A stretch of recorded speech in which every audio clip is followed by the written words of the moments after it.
Yo, yo, yo, it's the Wheelz Show. Man, I had to get up a little earlier today than usual. I mean, 1 o'clock's not really early, but it is for me because I stay up all night. It's about 5 in the morning. So I set Alexa alarm for 1 p.m. and it went off. I was like, nah, let me chill for a little longer, and I ended up getting up at like 1:45.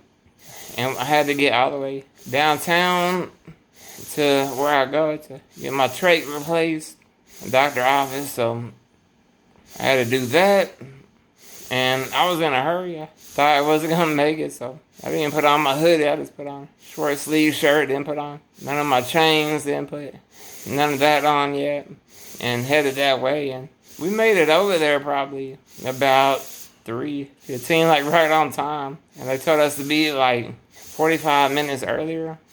But I'm like, nah, man. I'm going to get there what time it says I'm going to be there. So, but luckily, I thought I was going to run late, but I was right on time. So that was really nice. And on top of that, I forgot my trach care kit. I forgot the collar. I forgot the new trach I was supposed to switch to. So I just went with the trach I had in my blue bag that I have. I got that trach out. I had a 6 and a 4, but it's the old one. They don't make those anymore. I just feel so weird that I can't get this trach that I'm used to, something that I like, and they just want to switch it up all the time. Even though they say it's going to be better this time around, it's going to be softer on the inside, but for me, that ain't no problem for me. I've been using this trach since 2018 and been using the same kind. Like I posted a video of me being in the hospital in 2018. Like I got pneumonia really bad. And I can tell you the story is crazy. I think I said it before in the past, but I might as well talk about it again. So yeah, I had pneumonia. I didn't know it, but I was at my house doing the cough assist that helps assist me with coughing. And I did that for 2 days straight. No lie, I didn't even know I did it that long. And then, like, no, mucus even came out. So I'm like, I need to go to the hospital, but it was like pouring down rain. And I really didn't want to do nothing.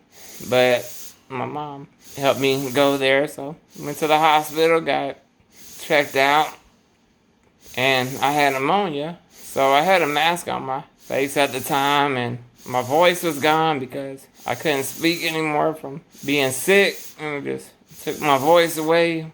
And I was struggling just using the cough assist and breathing with the mask, and I've used that cough assist so much it broke, so they brought another one. My DME company that supplies me with my machines, they came and brought me another cough assist, so I was using that to keep me breathing. And then they asked my mom to wait in the hallway while they get me in a bed up in ICU. And next thing I know, my mask kind of come off my nose, and no one notices it when they're transferring me, cleaning me up, and I'm there just not breathing, trying to get there. The tension, like clicking, like that, just like couldn't breathe, man. And so they let me go blue, and they ambu bagged me. That's the little balloon thing you pump air in, it goes into your lungs. That way they can breathe for you and try to get you back. So they did that, and then they put me on another mask that I'm not used to, and that kind of started things after that. My mom was like telling the nurses, and I think the doctor, oh, he's sleeping so good, and I was actually dying. That's why I was sleeping so good. My CO2 level spiked to 120. It's like the same as you being in the garage with a car being on. So, like, that's what happens with people with trachs or without trachs. I mean, when you just have the mask or anything, you can only do that for a certain period of time, and then your body doesn't release the CO2 that it's supposed to release, and then therefore you pass out. And my mom told me that they were yelling at me, saying, Ryan, wake up, and sticking needles in my arm. I didn't budge, and then when I woke up, like in the hospital with the incubation tube down me. I couldn't talk. I was just like, wow, I wonder what happened, because I had no idea. Like, last thing I know or knew was I had the mask on. And then after that, I'm just like waking up the next day with an incubation tube down me. And then my doctor came in. He's like, where's the trach? Because a few weeks later, or before, he was like, you need a schedule to get a trach. And I wasn't trying to do it that year. I was going to wait till the next year. But how my luck is, I always end up in the hospital and end up getting what I need, because I think, God knows, I'm kind of stubborn a little bit. I guess all men are sometimes. And going to the hospital. So I'm glad I went to the hospital. If not, the doctor told me I would die in like 3 weeks if I didn't get a trach. So I was like, man, go ahead and cut me in. Put this trach in, because I'm trying to live. I ain't trying to die in no 3 weeks. So, long story short, I got the trach. And now, here I am today, probably 4.5 years later.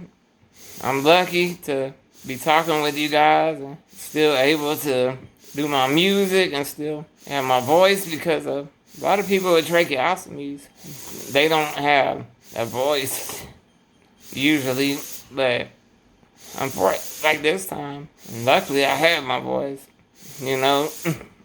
I wasn't one of those statistics and one of them people that lose their voice, but I mean, I was ready for that. I mean, that's why I got the eye gaze. That's why I got that, so I could use my eyes to communicate. And that's where I was getting that from. I just thought, like, if I can't talk, I gotta have some machine to be able to talk, because that's all I know with my life.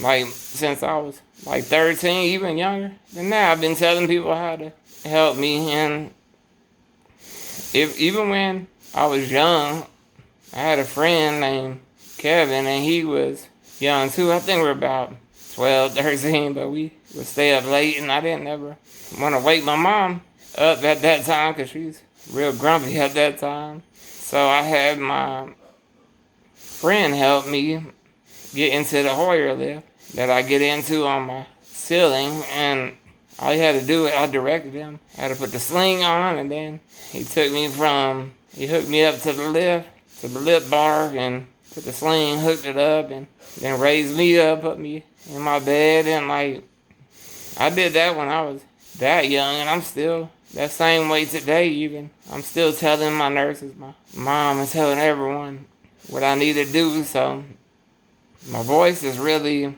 important, not just for music, but to communicate on what I want and how I want it done, because there's certain ways I like stuff done. I just stick in the routine and do it that way, and then whatever works the best and the fastest, that's what I stick to, and that's just how I've been for a long time now. But I mean, I'm just used to it like that. So yeah, if I would have had the eye gaze without the voice, man, that would have sucked. Don't get me wrong, but at least I would have that option.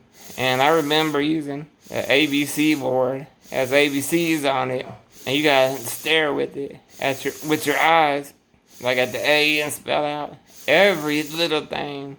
And that drove me crazy. So I was like, man, we gotta try to get this voice going. I didn't speak in like 3 weeks after getting the trait. And I remember going in the ambulance on a ride and not being able to talk, and like, man, my butt hurt, but you know, it's just, I couldn't talk, and it's just, I had to ride that long with my butt and pain tailbone, because I was really skinny. Like, I was probably 108 pounds. Like, or actually, 106 was my lowest, and man, like, it took a long time for me to get where I'm at today. I weigh 170, I think, and that took about 3 years for me to put that weight on. And I'm so thankful that, you know, God gives me the strength to keep going on and keep fighting strong every day. I owe it to Him. I really do.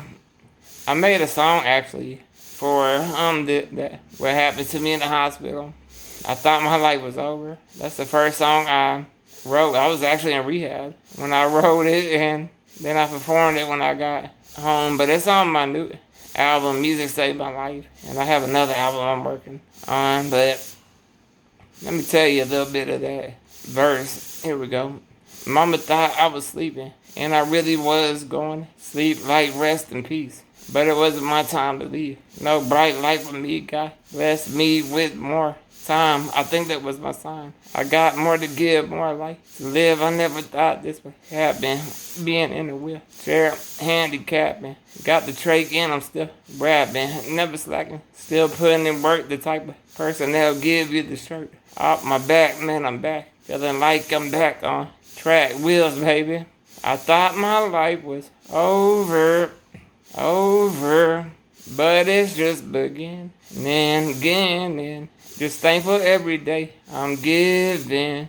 Just want y'all to listen. So that's something I wrote in rehab when I was able to get my voice back. And once I got my voice back and they put that one-way valve in and I figured that out, boy, I was just up in there jamming, freestyling, had the music going, and man, I was back in business, and I couldn't wait to get out of rehab and get back to my house and get back to normal. That's the longest I've been away from my house, like a month and a half almost. So it was kind of different, and then when I got home, it just felt different. I don't know, it took some while to adjust. It had some different smells in my house. It just smelled way different. Then the funny thing is I got in the van and I'm like, okay, now what? How am I gonna put the seatbelt on? How am I gonna do that? So we figured it out. Once we put the seatbelt on, we pull all the slack out first on the seatbelt, pull it over and click it in, and then we disconnect me from my circuit that I'm breathing on right now, my breathing tube. That's what they call it. Instead of a breathing tube, they call it a circuit because it's closed. It's a closed circuit. And I've been having this one for so long, having this kind of circuit. But yeah, I popped that off and put the seatbelt on, pop it back on so the tube's in front, and make sure all the other stuff is in front too so I don't pull my neck. So it's just been a process over these last couple of years, and I'm just thankful for another chance at life, man. I must be like a cat, got 9 lives. I think I used like 7 of them so far, so I'm still going strong, still fighting, still able to use my voice, and still getting better every day with my music, and I'm thankful for that. All it is practice. Like, it's taken about 16 years for me to be on time with the beat and the timing to get that down and be in the pocket, being on beat. So I'm excited I can do that now, and I have to line it up or do anything like that. I know exactly where the beat is. And I just learned that like last year because I was like, I want to get better with my timing. I want to be better and not have to line up the words and everything with the beat. So what I did, I just practiced every day for a year singing with country and seeing where they come in at different placements in the beat. And that helped me out tremendously, and that really has changed me and changed the way I rap. And I know now for a fact how to be in the pocket and how to rap on beat.